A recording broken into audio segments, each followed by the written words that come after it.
there's this old saying that our greatest fear shouldn't be pain, but it should be staying the same. So the last couple days I have been extremely tired, like this close from burnout stage, but I'm not there yet. I'm good. I'm just tired. I've been overworking, but not because of anybody else, just because it's been me. I've definitely been handling that.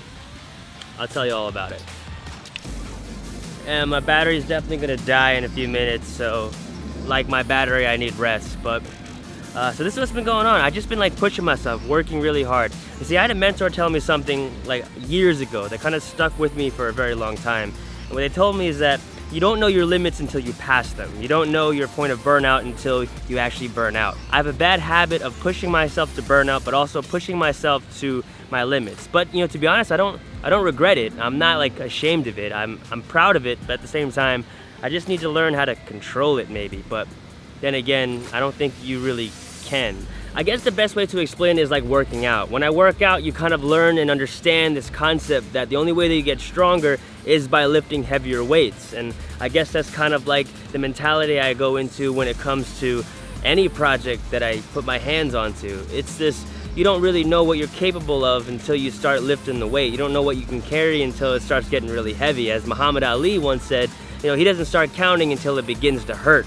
And even when working out, you learn like muscle growth comes from trauma to the muscles. And we've talked about this before. Struggle shapes us. It's just like working out. The only way that you get stronger is with resistance. And the same thing mentally, emotionally, psychologically. The only way that you strengthen those things is with resistance. Somewhere along the way, we were all taught that failure is not okay. But I think failure is not only a part of the process, I think that it's a central part of growth itself, is pushing yourself to failure. I think that so many times, way too often, we get comfortable with just kind of lifting the same type of weight and also winning. We all kind of want that feel-good idea of winning. I think another really good example is stretching. Like, stretching isn't about how far you can reach or how long you can count. Stretching is about finding comfort in an uncomfortable position. And that just takes time, dedication, and commitment. Somewhere along the lines, we just learned that failure is not okay. We learn that failure, that pain, we don't want that. But I say, don't ignore the pain. I say, don't ignore the failures. I say, go after the failures. I've always believed that to be humble is just textbook information. Like, we all know how to be humble, right?